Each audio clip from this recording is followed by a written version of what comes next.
अस्सलामु अलैकुम। क्या आपने कभी सोचा है कि हम सभी जन्नत पाना चाहते हैं, लेकिन कभी कभी हमें लगता है कि वहाँ पहुँचने के लिए हमें कोई बहुत बड़ा काम करना पड़ेगा, जैसे पूरी रात नमाज पढ़ना, बहुत ज्यादा सदका देना, या रातों रात एकदम परफेक्ट इंसान बन जाना। लेकिन बहन, अगर मैं तुमसे कहूँ कि अपनी जिंदगी में कुछ ऐसे छोटे छोटे नेक काम भी कर सकती हो, जिन्हें करने के लिए न पैसे चाहिए, न शोहरत, और कभी कभी अल्लाह के लिए सच्चे दिल से किया गया सबसे छोटा सा नेक काम भी बहुत बड़ा सवाब दिला सकता है। इसलिए आज आइए उन 10 आसान नेक कामों के बारे में बात करते हैं, जिन्हें हम आज से ही करना शुरू कर सकते हैं, इंशाअल्लाह। नंबर 1, अपनी पांचों वक्त की नमाज पढ़े। मुझे पता है कि यह बात बहुत सामान्य लग सकती है, लेकिन इसे हल्के में मत लीजिए। नमाज सिर्फ ऐसी चीज नहीं है जिसे हम अपने खाली समय में दिनचर्या में शामिल कर लें। यह अल्लाह के साथ हमारा रिश्ता है। आप व्यस्त हैं? नमाज पढ़े। आप थके हुए हैं? नमाज पढ़े। आपका दिन खराब चल रहा है? नमाज पढ़े। क्योंकि कभी कभी अल्लाह के सामने खड़े होकर बिताए गए वही अल्लाह आपके पूरे दिन की डायरेक्शन बदल सकता है। और अगर आप कंसिस्टेंसी के साथ स्ट्रगल कर रहे हैं, तो ये मत सोचिए कि अब बहुत देर हो गई है। नंबर 2, मुस्कुराइए। हाँ, सच में मुस्कुराइए। इसके लिए आपको पैसे की जरूरत नहीं है। हमारे नबी ने हमें सिखाया है कि अपने भाई या बहन के सामने मुस्कुराना भी सदका, परोपकार है। तो अगली बार जब आप अपनी माँ, बहन या किसी ऐसे व्यक्ति को देखें जिसका दिन मुश्किल भरा हो, तो उन्हें दिल से एक प्यारी सी मुस्कान दें। आप कभी नहीं जान सकते कि आपका वह छोटा सा पल किसी के लिए कितना मायने रख सकता है। नंबर 3, अच्छी बातें कहिए। और यह खास तौर पर जरूरी है, क्योंकि कभी कभी हमारा मुंह हमारे दिमाग से भी तेज काम करता है। कुछ ऐसा कहने से पहले जो किसी को दुख पहुंचा सकता है, खुद से पूछिए, क्या मैं चाहूंगी कि कोई मुझसे इस तरह बात करे? अगर जवाब नहीं है, तो चुप रहिए। प्यार और नरमी से बात कीजिए।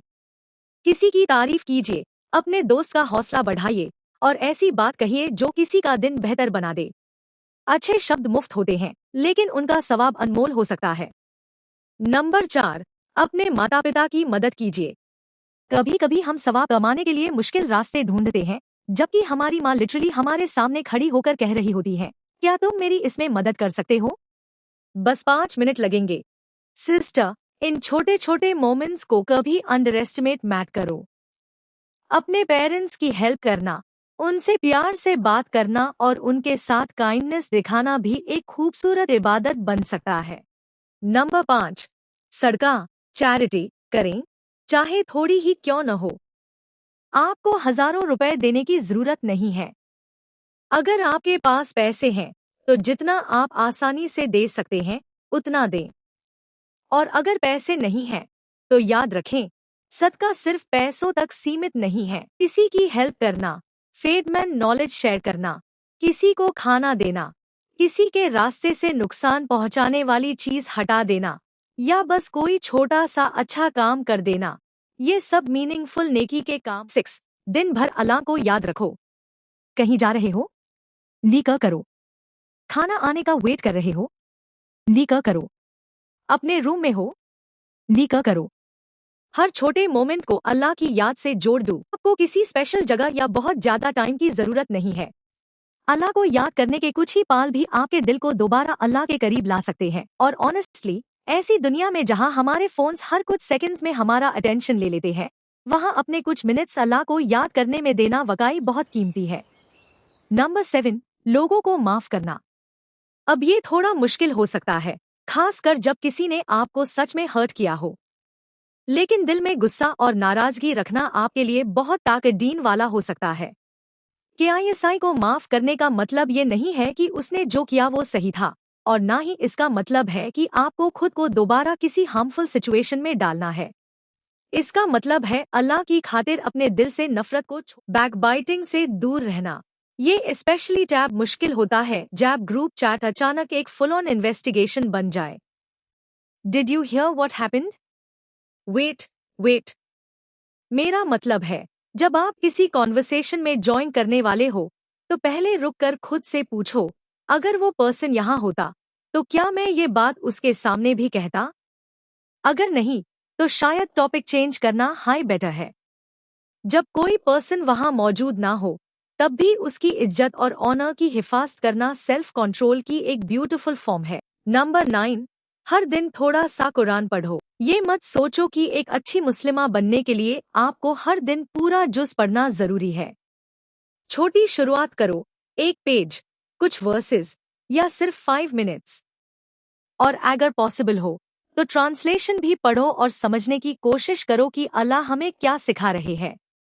मकसद सिर्फ पेज कंप्लीट करना नहीं है, बल्कि कुरान को धीरे धीरे अपने दिल, अपनी चॉइसेस और जिंदगी को देखने के तरीके को बदलने देना है। नंबर 10, सच्चे दिल से दुआ करें। अल्लाह से बात करें। उन्हें बताएं कि आपको किस बात की चिंता है, आप किस चीज की उम्मीद कर रहे हैं। उनसे माफी मांगे, उनसे हिदायत मांगे, उनसे अपनी हिफाजत करने, अपने ईमान को मजबूत करने और जन्नत अता करने की दुआ करें। आपको बिल्कुल सही शब्दों की जरूरत नहीं है, आपको कोई शानदार या लंबी बात करने की भी जरूरत नहीं है। बस अल्लाह से सच्चे दिल से बात करें। कभी कभी आपके दिन का सबसे खूबसूरत पल वह हो सकता है जब आप अपने हाथ उठाकर कहें, या अल्लाह, मुझे आपकी जरूरत है। और बहन, यह बात याद रखें, अच्छे काम करना शुरू करने के लिए खुद के परफेक्ट होने का इंतजार मत करें। हम में से कोई भी परफेक्ट नहीं है। हम गलतियां करते हैं, कभी आलसी हो जाते हैं, गिर जाते हैं और कभी कभी हमें दोबारा शुरुआत करनी पड़ती है। लेकिन यही वजह है कि हम बार बार अल्लाह की तरफ लौटते हैं। एक नमाज, एक मुस्कान, एक अच्छा शब्द, कुरान का एक पन्ना, थोड़ा सा सदका या एक सच्चे दिल से की गई दुआ, इनमें से किसी भी छोटे नेक काम को कभी कम मत समझिए। आप सोच सकते हैं कि ये तो बस छोटे छोटे नेक काम हैं, कि अल्लाह इनमें से किस नेक काम को स्वीकार कर ले और क़यामत के दिन उसे आपके अमल के तराजू में रख दे। तो आज से अपने आप के परफेक्ट वर्जन बनने का इंतजार करना छोड़ देते हैं। बस एक छोटा सा कदम उठाते हैं, फिर दूसरा और फिर एक और, क्योंकि शायद इन छोटे छोटे नेक कामों में से कोई एक ऐसा काम हो जिसकी वजह से अल्लाह हमें जना के और करीब कर दे।